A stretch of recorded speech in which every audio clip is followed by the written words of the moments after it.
forget. So again, welcome. As you have questions, go ahead and write them in the chat. I will be relaying them to Dr. Tyneway at the end of the presentation. And I think that's it for my end of it. Let me quickly mute everyone and then unmute our speaker and Shiro. All right, you are. Shiro, where are you? There you are.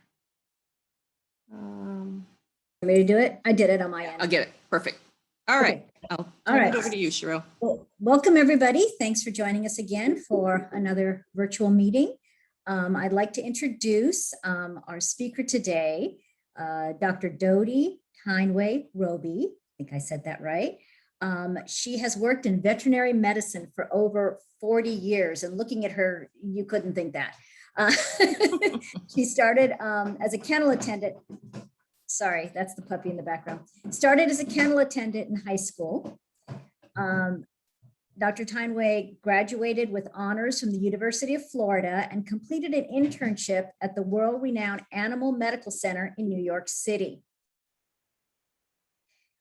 Dody started the Holistic Veterinary Center in 2006, which merged with the Calabasas Animal Clinic in 2018 to create an integrative center for both Western and holistic medicine for pets.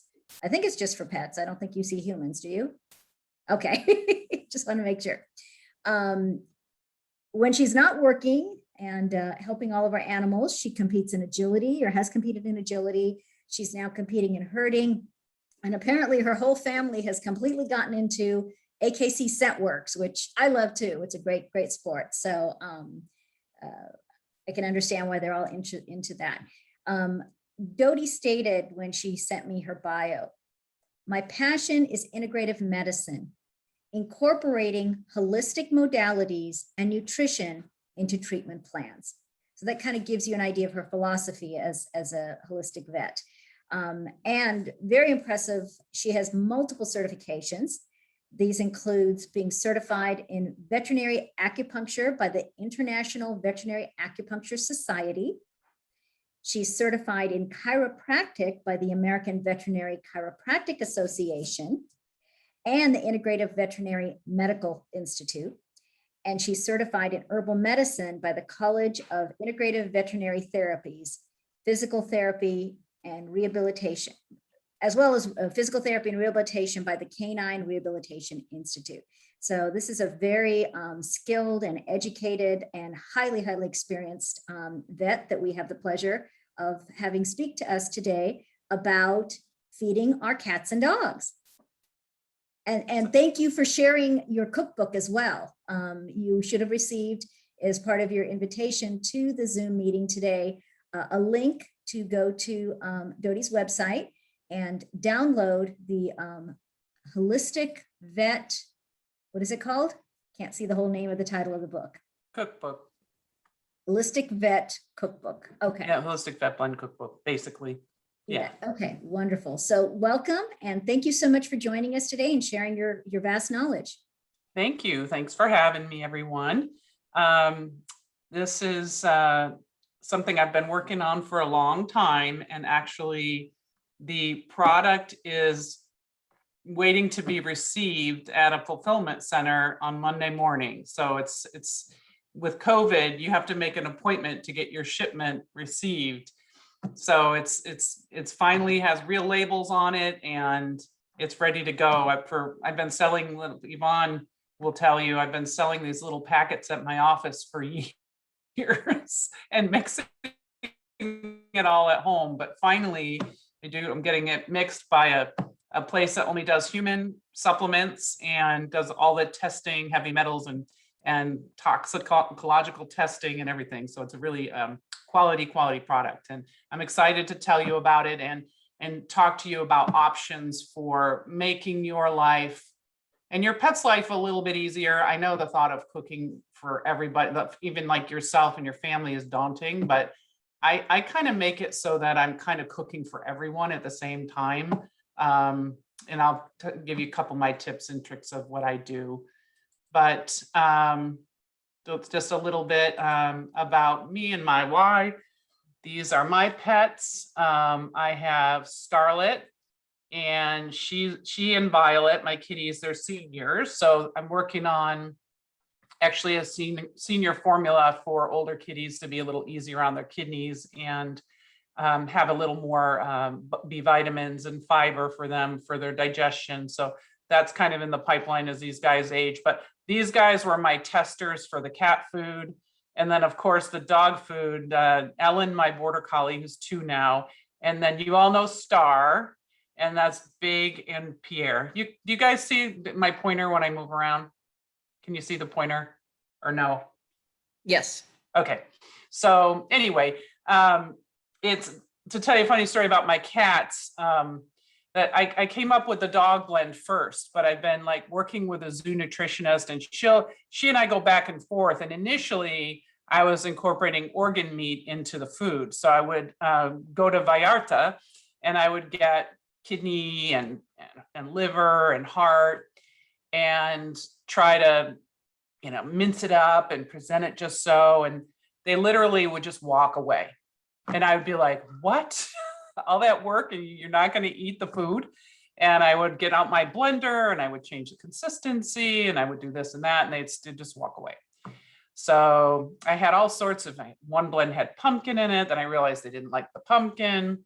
And I finally hit the sweet spot with organ meat from New Zealand that's dehydrated in there, heart, liver, and kidney. And took out the pumpkin and basically just made it the organ meat and the vitamins and minerals. And they started breaking in the cupboard to try to eat it, the premix. So that was really exciting. But the dog food had been in the works for a long time. And I have to tell you, it's really, really wonderful just to do something nice for your loved ones. So, and they just love it when I cook. They just know it's coming and just so look forward to it. Anyway, we all heard, you are what you eat the rainbow, whatever. But then we pour this brown dead kibble in their bowl every day. And I mean, I have kibble, I have my backup plan, but you can always like upgrade what you're doing for your dog. But, I think if you went to a pediatrician and, sat down with your baby and pediatrician said, okay, here's the bag. This is all you need, just no, you don't feed that other stuff. You just feed what's in the bag. And I think that's what veterinarians have been saying for years, right? I mean, you feed, this is what you feed, and you don't feed anything else. And I think after a gazillion recalls and issues we see, everyone realizes, no, you would never take that advice, So it doesn't make sense. I mean, you wouldn't do that if you went into the pediatrician and say, here's a checks. No, just feed the checks. That's it. You would never do that. But the pet food marketing, they have us thinking that that's all we need to do. But I just talk a little bit about the history of dog food. I don't know if you are interested in that. I'll talk a little bit about it, but Jim Spratt, he was on a ship and he was an electrician, and he was watching someone throw biscuits off the ship to the dogs and that were left over from a voyage.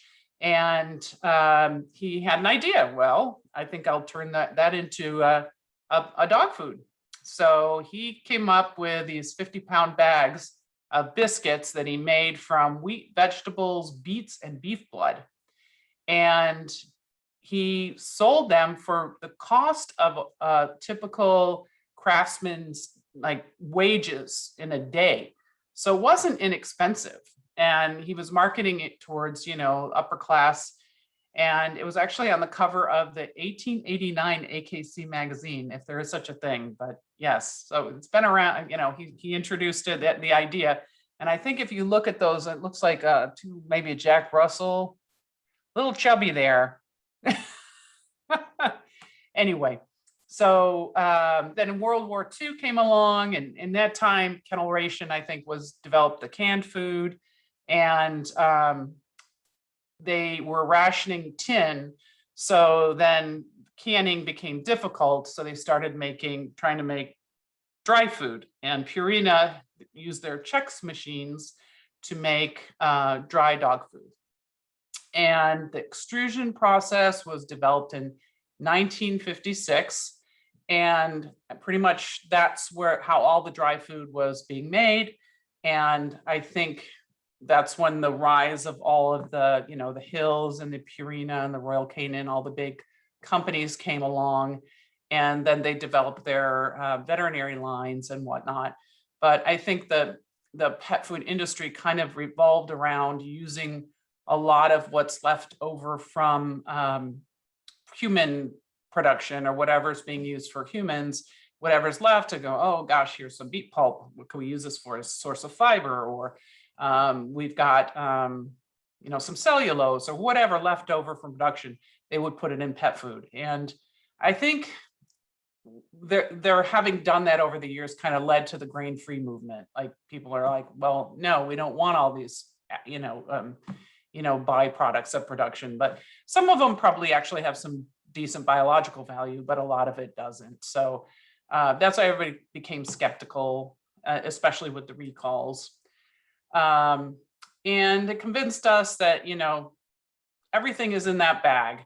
And I think, there's so many things, like you see, oh, the omega-3s, I'll ask people, okay, their dog with arthritis or cancer, are you doing any omegas? And they'll be like, well, it's in the dog food, it says on the bag. And I'm like, well, usually omega-3s are labile. They don't last in the air. They will oxidize, and they are useless to your pet. So it's useless if they add it to the food. If anything, it's like oxidizes, and it's pro-oxidative or pro-DNA damaging. If you see fruits and vegetables on the label, they're really not in appreciable amounts to benefit your pet or have any phytonutrients or antioxidants. And then I also have a lot of people that say, oh, well, I give a multivitamin, that should take care of everything. But pet vitamins are really designed for they're assuming you're feeding a balanced diet already. So they're not going to possibly give, therapeutic or decent levels of vitamin A or D or whatnot. And then another thing I hear is, like, people are cooking chicken or rice, say, and they'll say, oh, I put some yogurt in there, or I put some cottage cheese, and actually cottage cheese is way higher in phosphorus than it is in calcium. So it's actually worse to do that. Or they'll say, oh, I put an eggshell or two in there. Still, it's not gonna be adequate. So along came, for me, the pet food recall in 2007. And I still remember in the very beginning, there were 2 dogs from the same family that came down with severe gastroenteritis and pancreatitis for no idea what could have caused it. And then, more and more animals were coming in, and we finally realized they all had this, sorry, I'm going to sneeze, food in common.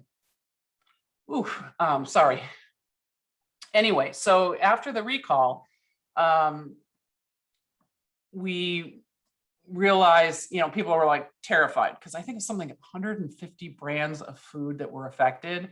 And people were just, okay, well, this one seems okay. And then that one would be implicated, and then another one. And then before you knew it, they realized that all of these foods were getting the same ingredients from the same companies. Like, they were all sourcing their glutens and their proteins and whatnot from the same companies, and they were all tainted with that melamine. So people started cooking on their own, and literally, I've run it over the years, people doing it for years, not balancing their dog's food.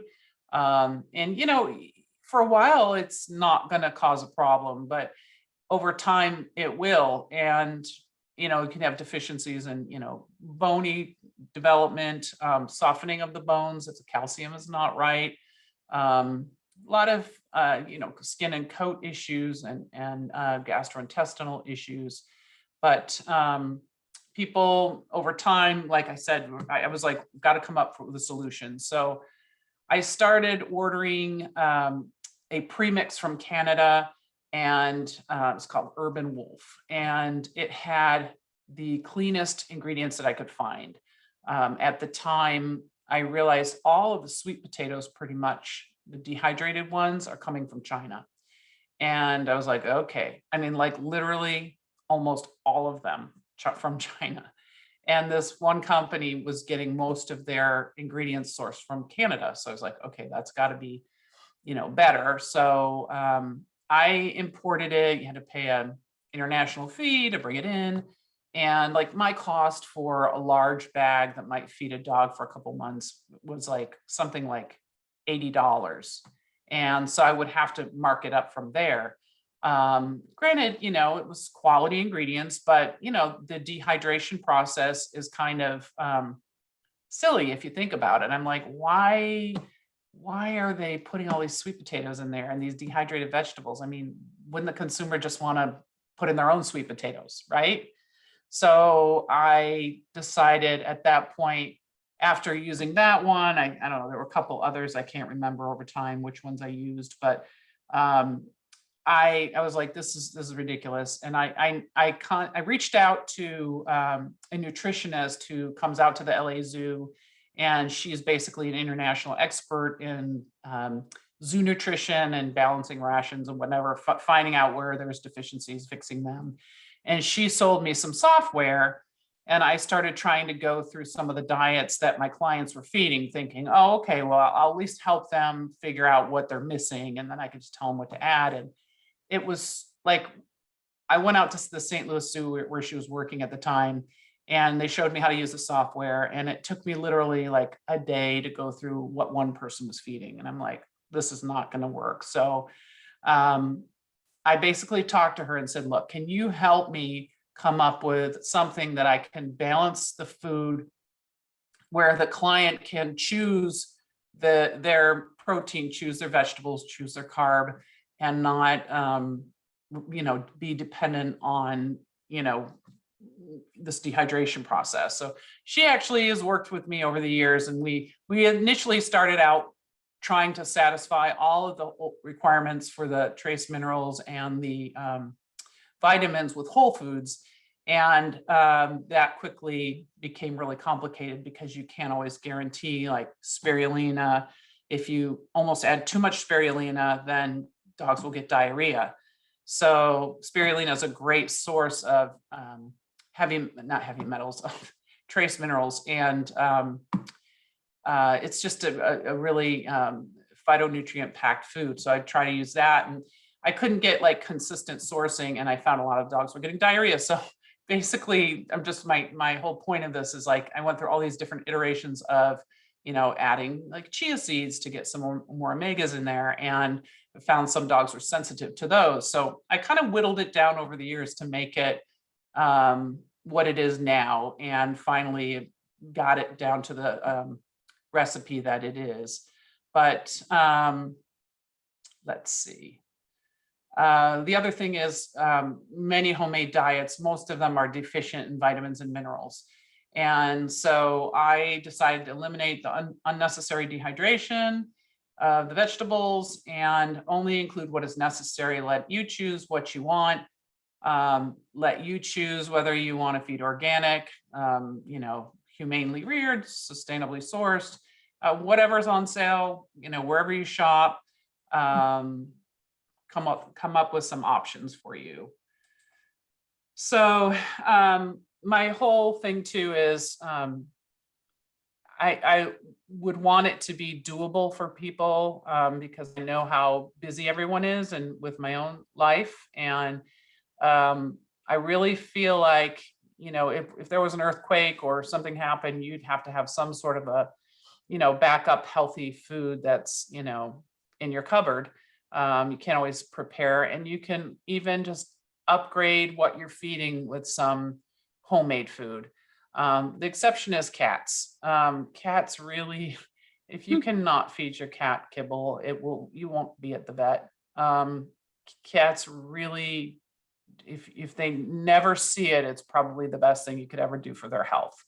So they have more dental disease, they have, prediabetes, they have so many issues, inflammatory bowel disease that could be prevented with proper nutrition. Same thing with dogs. I think we see a lot of inflammatory bowel disease in dogs. And I just think it's like their microbiome is like changes to something that it shouldn't be. And then their body's going, whoa, whoa, whoa. They have all this inflammation. I mean, I can't even think in my career of a dog that had an endoscopy and had a normal study or whatever, the biopsies they take. I don't think I've ever seen a normal one. What does that say? There's a lot of inflammation out there. I mean, you wouldn't be having an endoscopy if your dog didn't have problems, but I will say that I never once saw a normal one.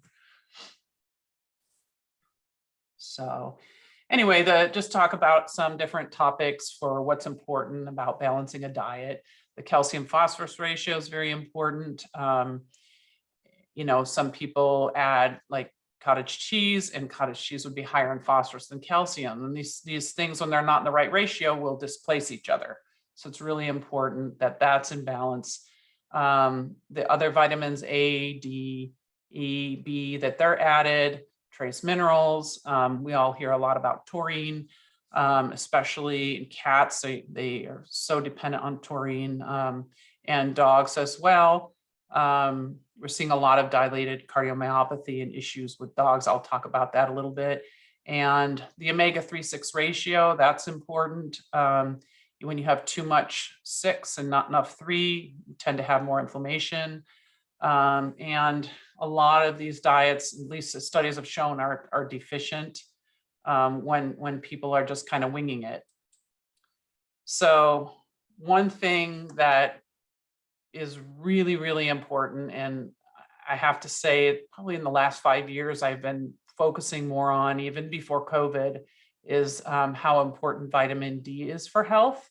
And I think people think that dogs need to be out in the sun to get vitamin D, but it has to come from their diet.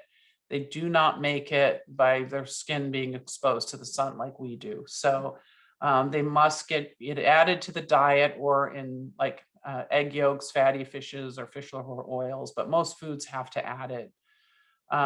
Again, we get ours by synthesizing it in our skin. Think about people in the Pacific Northwest where their D levels are low, but pets cannot make it that way.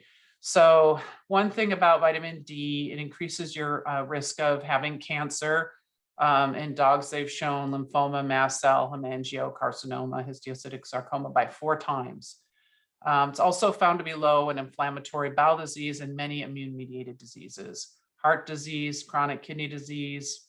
They say if you're hospitalized, you have a low D3, you're 8 times more likely to die. And then a more recent study that kind of surprised me was that they found COVID patients with low D3 that it increased the risk of dying. But if you had adequate D3, you reduce your risk of ICU admission by 82%. So if you think about it that way, if something reduced your risk of ICU admission by 82%, wouldn't it be like a blockbuster drug? Wouldn't they be like going, oh my God, can you believe this? And it reduces the risk of dying of COVID by 64%. I just blows my mind. So I was at my doctor's office, and on the wall, I took a picture of this. This was like at the beginning of the year for my physical, and it said, vitamin D testing is no longer being covered by insurance. This is in January of 2021. Doesn't that just blow your mind? I mean, my doctor's she's more like a functional integrative person. And, I think she was encouraging her patients to have D3 levels run, but like right in the middle of COVID, insurance companies say, no, we're not covering it. That just blew my mind. Anyway, I think that, if we could prevent disease, why not? Why isn't this not on the front page of the paper? I don't know why. Yeah, so vitamin B. I just threw this up here just because it shows all the different B vitamins I guess, I don't know if you can read, niacin, riboflavin, thiamine, pyridoxine, biotin, folic acid, cobalamin, and pantothenic acid. And all these little blue circles, look at them. This is the Krebs cycle, which is like the cycle that turns and makes energy, basically. And then this is your protein metabolism. But these are all B vitamins, all involved in all that. So every one of these steps requires numerous B vitamins. So again, you know, in the big picture, I think we don't think about it, but deficiencies can arise. Taurine, there's a lot going on with that. A lot of the boutique diets, I think they did not, they were trying to solve a problem. They were looking at what the big companies were doing using inferior ingredients. And they said, okay, we're going to get rid of the inferior ingredients, which a lot were grains that were byproducts of food production. And so they would add in like either potatoes or peas, or what was the other one they were adding in there? Lentils. So basically, I think they did not do their homework, a lot of them, to determine that there was adequate taurine in there. And I think also a lot of these companies will count the protein from the legumes as protein. And it really is not animal protein. So it's not going to have the taurine that it needs. And they've also found that a lot of, I'm sure they're going to figure out somewhere along the line that legumes are binding up taurine or interfering with the metabolism of taurine. And then I think when protein is extruded or goes through that process, I think it's damaged the taurine, and some sort of reaction is happening that we haven't figured out yet. But I have to say, in my practice, I've seen maybe I can only think of one case of taurine, like where the dog actually was having heart issues, and the dog had really bad liver disease, and so it couldn't convert the taurine to the active form that the heart needs. And actually that dog that was in heart failure, dilated cardiomyopathy, it actually had measurable normal taurine values. So that's even more complicated, because that tells you that it has to be converted to something by the liver to be useful. So it was the nutritionist basically said, and we had, Davis involved with it because we ran the levels there, and they were like, yeah, the liver, because the liver wasn't functioning, it wasn't turning over the taurine to be used. So it was an interesting case, but I only saw one case, and I have to say I've never seen it in a dog fed a raw diet. So I think it's quality protein, you're not going to have that issue. But all three of my blends have taurine added. And plus it's also in quality meat and the organ meat. So I think, again, in the foods that have been implicated, it's because they have anti-nutrients or something that's binding up the taurine, but we will find out, I'm sure. Currently, none of the therapeutic diets of the big hills, Royal Canin, none of them have been implicated, but they, I think, have done their homework over the years to make sure everything is right, so to speak. Breeds at risk, there's so many, but the major ones are Goldens, Newfoundlands, Cockers, and Dalmatians. Again, you can run taurine levels at Davis. I don't know how valuable that is, again, because we've seen dogs with issues that have normal taurine levels. Magnesium is another important nutrient that is a cofactor in so many processes in the body: protein synthesis, energy metabolism. It's rich in animal protein. And with deficiencies, you can see digestive issues, muscle weakness, diabetes, and they also found that puppies fed a magnesium deficient diet developed the carpal hyperextension. You see the puppies with the extended wrists. So, important for connective tissue as well, insulin metabolism.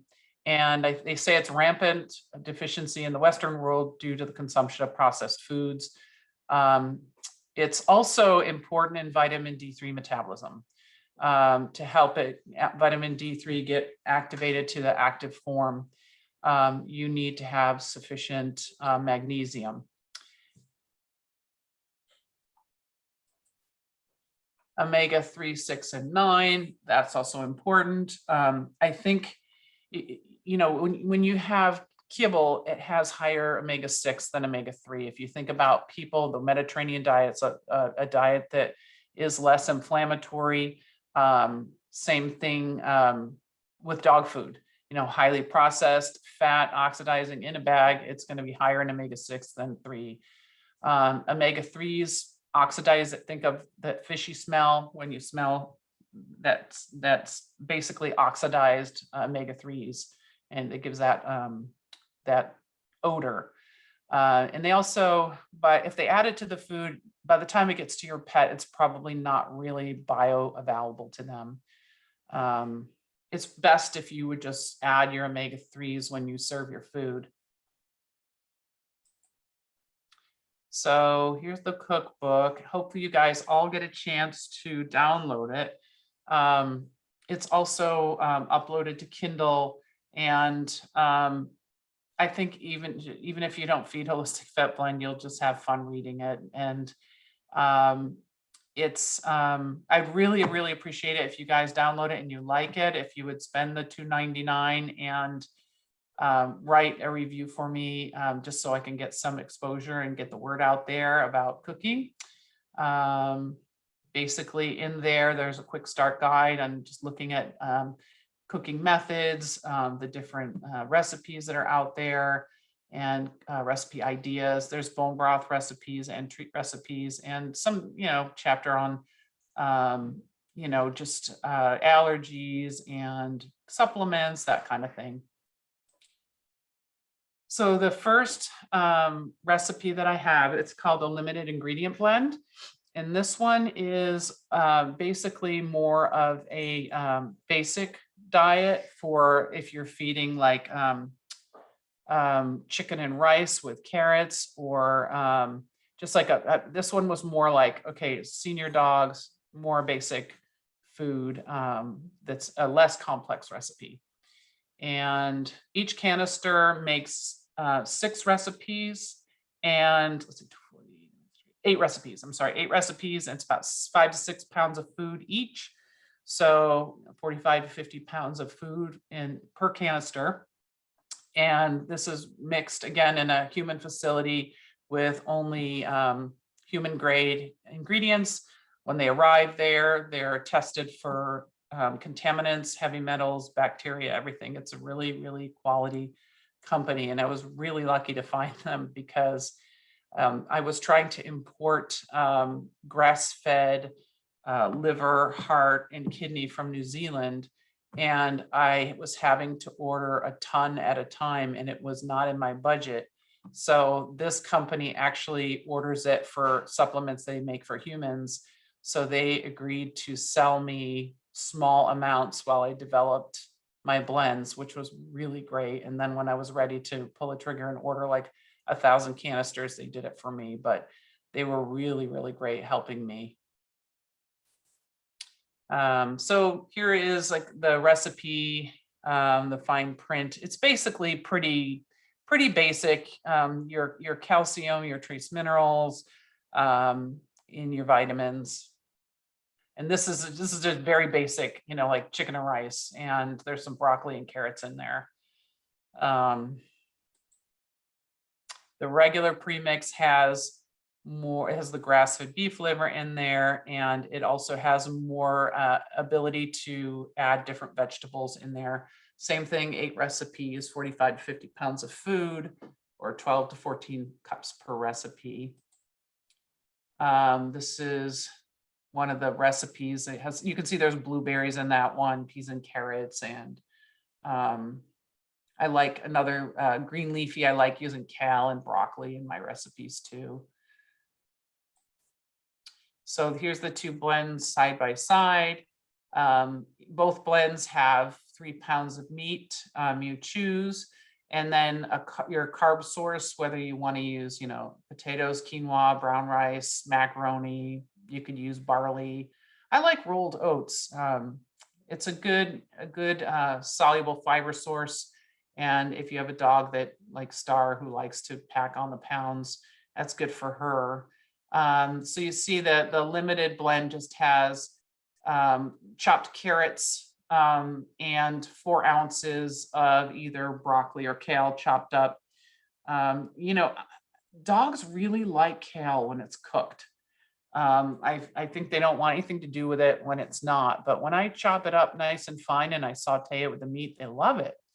And then for the regular blend, you have more of a choice to do your green leafies and then your more carby vegetable like peas, carrots, zucchini, or squash. Both have, I cook the meat in some coconut oil, and then you add your omega-3s last. So either an omega-3 oil, or you can use some sardines in water or some mackerel. And in the regular blend, you have the choice of adding a couple of eggs if you want. For me, if I'm making that recipe, I try to throw in, eggs are cheap protein. I always throw those in there, and they're good for the dogs. So, and then also the regular blend has the fruit here on the bottom. And then 3 tablespoons of the premix. And I usually add that last. So basically, you all know the foods to avoid. And this is National Animal Poison Control Center. I think Kathy Davis had another pet resource that she had. This is my bad. Did I have the number wrong there? 888-426. No, that's right. I think I initially had the wrong number, but Kathy Davis had another one to call too, because I think sometimes you call the National Animal Poison Control Center, they're busy. So the feline blend, this one is really, it's so easy to make cat food and make it for less than the cost of premium cat food that's out there. And my cats, I mean, I finally hit the sweet spot for palatability and, you know, something that is really, really healthy for them that they enjoy. So, and so much, I feel so much better about taking that out of the can. And I mean, feeding them that than something out of a can. They're so much healthier. They have so much more energy, and its prep time is less than a half an hour. So, and you can also prepare it raw. So here's the feline blend. Again, no kibble for kitties if you can. They're carnivores. Dogs can adapt to the carbs. Cats become the metabolic syndrome with the insulin around is no good. Here's basically a simple recipe with chicken. I saute in a little coconut oil. That's bone broth. This bone broth is from Costco. This one has no onions or garlic in it. Again, if you have a cat, it's probably a problem if there's onions and garlic, or a small dog. A big dog, they're not going to be bothered by that. The feline blend, this is 1 pound of your meat. You add some broth. You could add water. You don't have to use bone broth, but I've gotten myself in the habit of making bone broth for my pets. After I've got this routine down. Every week I roast a chicken, and boom, goes right into make broth in the morning. It's done. It's cat food is easy peasy. So basically, I had done this premix over the years, but then COVID hit, and literally in March of last year, my oven broke, like literally right when the pandemic started. So I called out somebody to fix it, and they're like, "Oh, you need a part, but the factory's closed." So the factory was closed for months, like literally I kept calling to see. I didn't want to throw my whole oven away on account of one little part. And literally, I think, oh gosh, I mean, my oven wasn't that old. So I just couldn't bring myself doing that. So I went out and got an air fryer, and the air fryer I just fell in love with. I don't know if you have one, but I'm telling you, every week I would roast a chicken. I was like, the roasted chicken, it's just okay. I never was thrilled to eat it. But now with my air fryer, I get my olive oil, I put my spices in there, I paint the chicken, stick it in the air fryer, and it just comes out so delicious. And I actually look forward to that meal, which, you know, when you get into the grind and you just have your rotation of things that you eat, it's always nice when it's not death by ragu, I used to call it, but I do really enjoy that air fryer, and it makes a lot of really great things. And everyone's gotten used to their stove and oven and using that more. And the Instant Pot, that one came out too. And I was always scared of pressure cookers.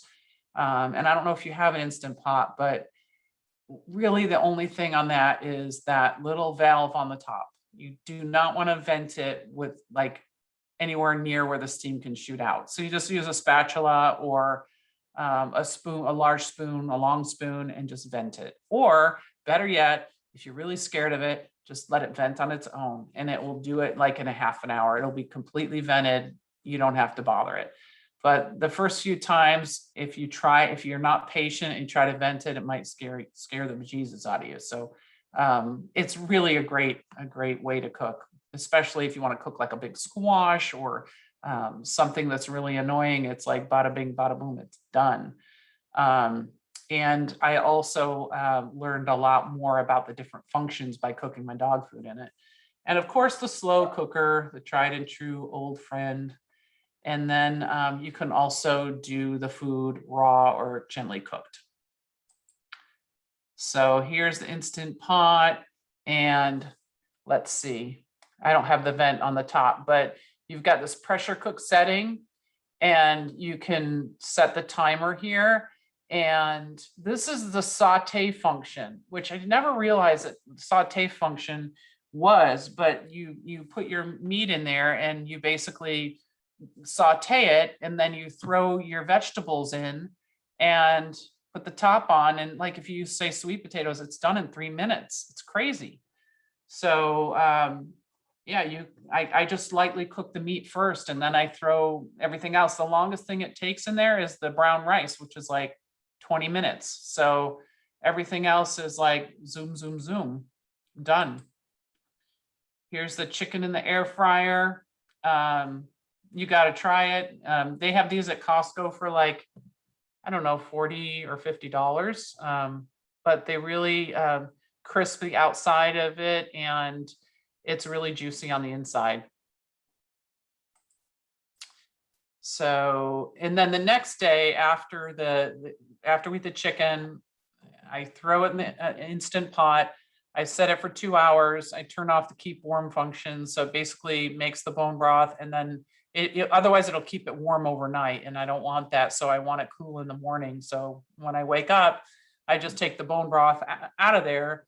And if it's really like a fattier meat, like if you use beef bones and whatnot, there's a lot of fat. So I'll refrigerate that and I'll skim off the fat. Otherwise, chicken broth, it doesn't have a lot of, or the chicken, you know, it's not like thick bone broth like people that make bone broth. It's not going to be like that.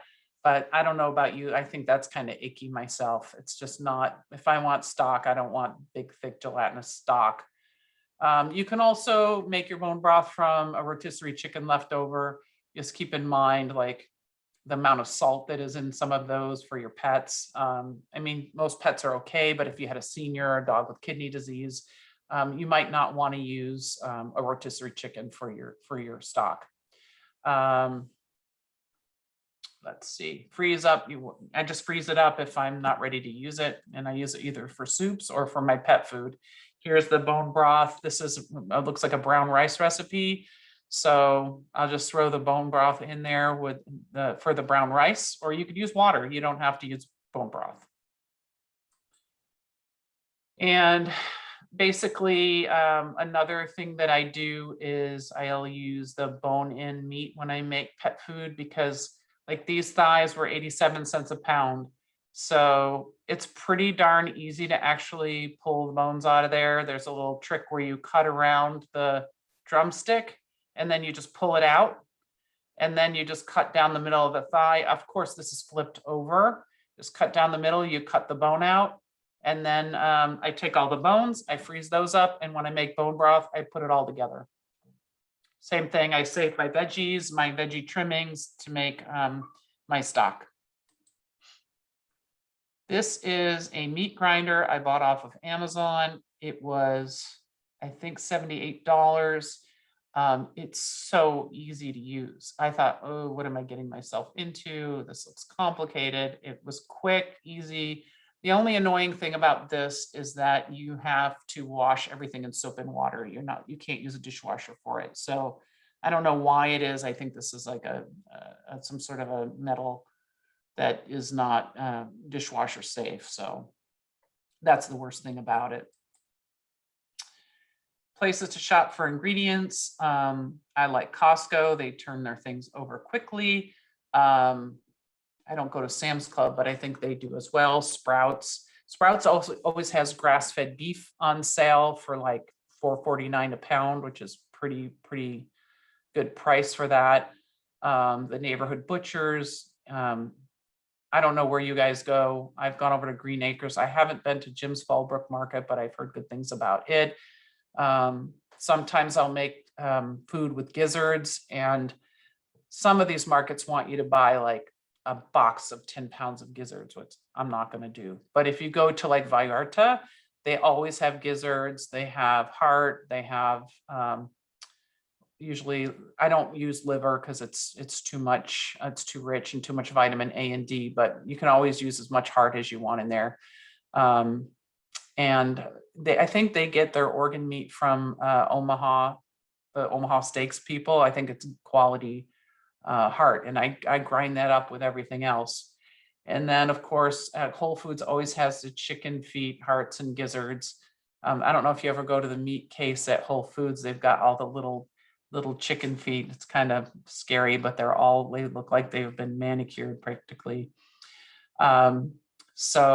And beef bones, Gelson's always has bones. The butcher always, they're great there. I mean, that's the only thing I buy there is bones for my dogs. But if you tell the butcher that your dog is sick, you'll get some nice bones. So organ meat also, this is heart. Got that from Vallarta in the Valley, and it is usually about $2.50, $3 a pound, and it's just packed with nutrients for dogs, and of course lots of taurine. So what I'll do is I'll do like a pound of heart ground up with either turkey or beef, and then this recipe looks like it's sweet potatoes and kale and carrots, and for my omega-3s I added sardines to this recipe. One thing I will say, I did buy chicken hearts from Whole Foods. I don't know what it was about those, but they were very rich and did not agree with my dogs. So when you use organ meat, I've never had a problem with beef heart, but sometimes organ meat is rich. So it's never like the whole recipe. It's always no more than like 25% of a third of the recipe. This is a ground heart and beef recipe with kale, and the dogs just loved it. This one, 3 minutes, sauteed everything, 3 minutes in the Instant Pot, and it's done. Makes almost 6 pounds of food. Here is my little grinder. This recipe looks like about a pound of heart, and the rest is chicken thigh meat, and easy to make your own grind.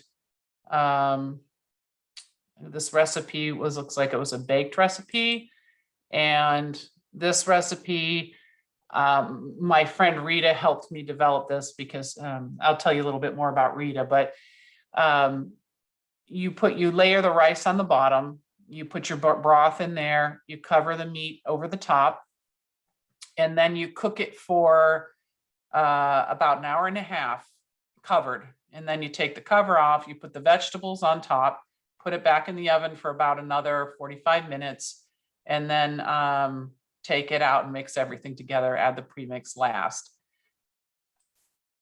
But this is my friend Rita. She was my Cornell roommate, and I was her maid of honor. She was in my wedding, friends forever.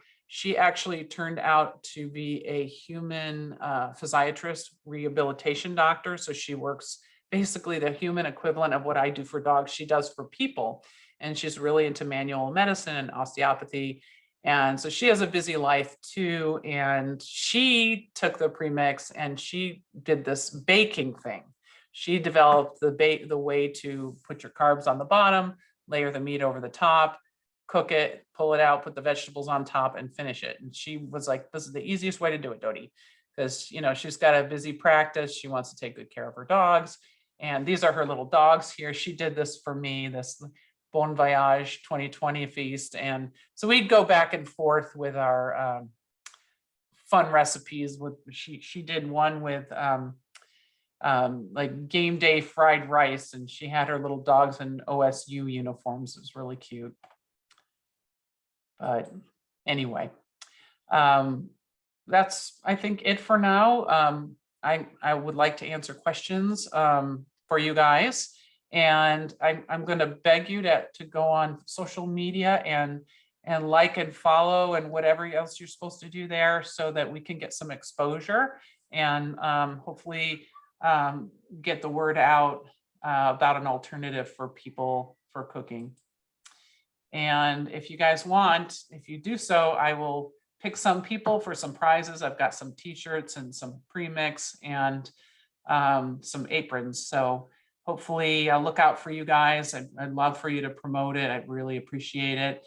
And thank you for your time and would love to address some questions pertaining to just general health for your pet. Great. Thanks so much, Dody. We have about 10 questions actually, so hopefully we can get through them. They're all great general questions. So I'll start with the first one. Sue Rasmussen is asking, can you explain what is D3 versus regular D?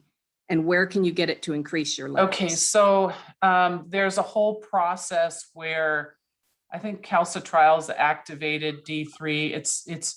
There's a conversion process that D3 goes through first in the liver, then in the kidney, and then becomes active. So when we talk about vitamin D3 or D in general, it's like the inactive form, but it has to get activated by the organs in the body. You can run levels of it. There's a lab we use, it's called VDI, and it's about $75. And I will tell you that I find dogs with cancer almost universally have low D3. And they say, okay, what came first? You know, is it they have cancer, then they got low D3, or did the low D3 lead to the cancer? Well, they found out with that study, the most recent study with D3 and COVID, that the people that had higher mortality with COVID had D3 levels run in the past and they were low. So now they know that it's like what came first? Well, the low D3 came first. So yeah, it's not all D3 is created equal. There's some supplements that are better than others. You can have your doctor run a level on you. Obviously, if you're borderline, you probably want to look at what you're taking. But I think people are scared of D3 and taking too much D3 and they think it might be bad, but I think that it's a lot safer than we know. And I don't know why the medical community doesn't push it more. Great. All right. Ellen has asked, if your dog has cancer, can adding D or supplements you mentioned help after the fact? So the problem with that is you have to get a level done first, okay? Because if you start playing around with D3 can become a poison because rat-based decon is vitamin D, basically. It makes the body retain calcium and you go into renal failure. So you don't want to just supplement it. You want to get a level on your pet. And the supplements designed for people are too much for pets. So I use a company called RX Vitamins. They have D3 drops. So like literally it's so foolproof. I mean, you run the level, it's a certain amount. They say add this many drops, you add that many drops and bada bing, it's fixed. It's like perfect. The only time I'll use like a gel cap for humans is when I have like a mega big dog that can take a higher amount. Great. Sue has also asked, are there indicators when there are low taurine levels, since getting the test is difficult? So I think what they were finding is a lot of dogs like maybe developed a heart murmur, or the biggest thing I think is fatigues. Dogs will fatigue when they have dilated cardiomyopathy, or like basically they start having, people don't know, I think, until their dog is in heart failure, truthfully. So that's the unfortunate thing. But I mean, I think we still, there's so much we don't know, but I think the problem is probably inflated more than it should be. I mean, at least in my practice, I think maybe the people in my practices take such good care of their pets. I just only saw it once. And that dog had clear issues. Liver disease, severe liver disease. And you need your liver and your kidney to convert D to the active form. Nancy's asked, what foods provide magnesium, or is it only in supplement form? It's usually in quality meat. Like if you're feeding a quality food with you know, a decent meat, it's like you're going to have good levels of that. Okay, great. Brigitte has asked, is the food mix raw or cooked? Oh, the premix is a powder. Okay. All right. Yeah. Yeah. So you basically cook your recipe, and then you add it. It's like it turns out to be 3 tablespoons of the premix. Okay. And Nancy's asking, can she cook everything and then add raw meat to that? Yes, you can. That with the vegetables, you because dogs don't make cellulase, you have to either put it in a blender and whir it, you know, to break the cell walls, or you have to steam it lightly. Okay, great. Is there a weight chart is the question? Oh yeah, yeah. In the she says, cookbook, there's a feeding guide for dogs and cats. I will say most of the foods, you know, you have to estimate higher end, because if your dog's not active, then they should have more resting energy requirement, especially if it's a cat, because cats really don't do much of anything. In fact, in the zoos, they feed cats for resting energy requirement because they're not hunting, they're not doing anything. So it's pretty individual. Mm-hmm. Yeah, she's also mentioned in the question in terms of training treats and goodies and trying to. Yeah. You got to kind of titrate that out, how to, yeah. That's a good one. Yeah. Okay. There's some recipes in there actually for making treats in the cookbook. Okay, great. Sue has asked, can one use either raw or cooked eggs? Yes, you can throw in the regular recipe and the feline blend as well. You can throw eggs in there. When I cook with eggs, I'll when I'm sauteing the meat, I'll crack the eggs and throw those in there, and you can throw the shells in too, but I usually take those out because I already added calcium with the premix. And I just saute it in with the meat. Okay, great. We have somebody also terrified of their Instapot. Sue has asked, are the Instapot recipes and directions in your book? Yes. Yeah, okay. I have a little tutorial in there, and if, you know, nice. It really is just let it vent on its own. That's all. The first time you do it, don't try to vent it. Just let it do it itself. There's a little, when it pressurizes, there's a little button that comes up, just like a, you know, like a turkey when it's done, you know, it comes up, and then when it's vented, it drops down, and then you know, okay, you can approach it. It's really, really super easy. Great. What about tripe, Nancy? Tripe. You know, tripe is a wonderful thing to add to your dog's diet. I don't have any recipes with tripe. Okay. So, you know, again, you want to do some tripe, anything you can do like 10 to 20% added to whatever recipe you're using is going to be fine. Great. Another question about do you have any special recipes for puppy nutrition since they're more prone to nutritional Yes. illnesses? So basically with puppies, the key is you can use the recipes, but you don't want to overfeed your puppy. You want to feed them on the lower end of the recommended amount. There is also a feeding guide for puppies in there. But I think the tendency is to overfeed puppies and feed puppies puppy food for too long. Great. Monica's asking about your thoughts on fish oil supplements. Fish oil is really important.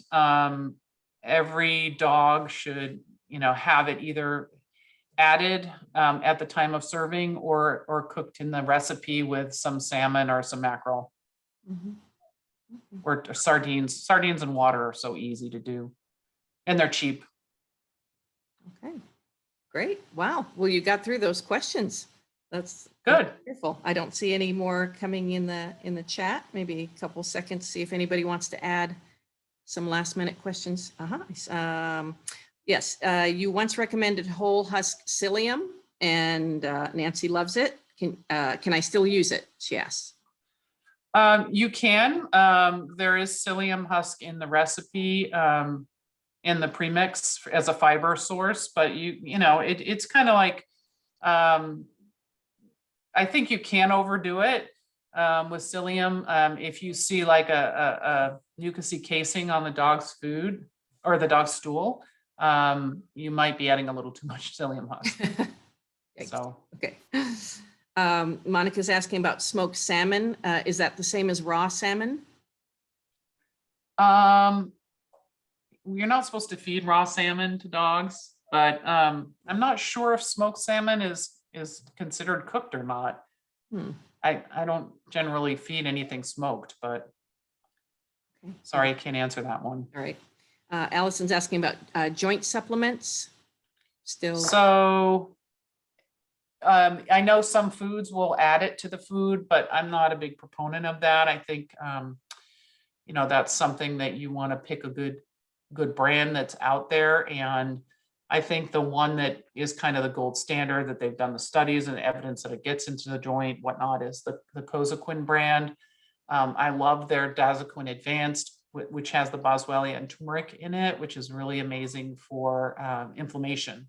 Seen a really good results with that. I remember once you had told me, Dody, that's the only one that had been tested for dogs, Yes. use in dogs. Is that still the case? Or Yep. Yeah. Yep. Great.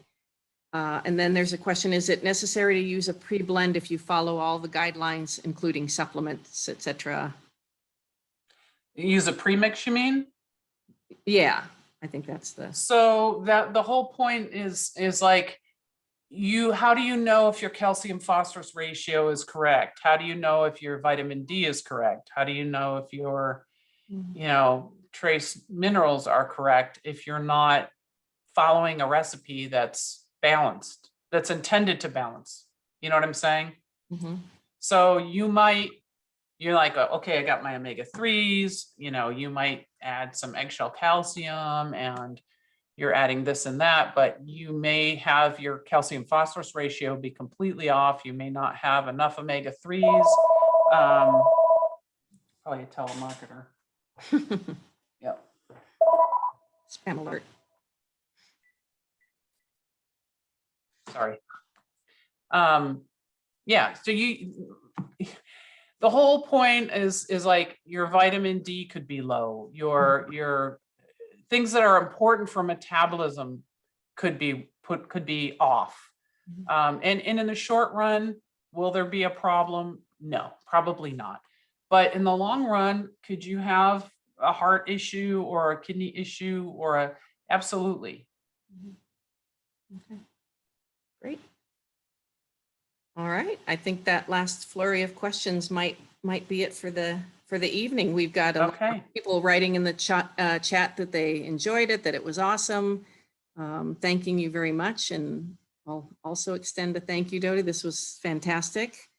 And thank you, guys. Thank you for sharing with us, and congratulations on your cookbook and your mix and everything. So people get out there and and hit those social media sites and get the word out. Yeah, I would really appreciate that, guys, if you could share it. I would love that, or just follow us on Facebook. And I couldn't really do much on Facebook and Instagram because my product wasn't available to be sold. And I just have, as Kathy will tell you, little packets at my office, right? But now, now it's in a proper canister with proper labeling. And let me tell you, they don't make it easy. I mean, I had to license to sell it in every single state in the country. And even now, they'll be like, okay, prove to us that, because I has on there that it's all human grade ingredients. And that one of the states was like, well, how do we know? So I have to get the company to do the FDA and, provide them with the materials that, yes, it is indeed only human grade everything. So Wonderful. yeah, it's a big Okay. process, but it's finally coming together.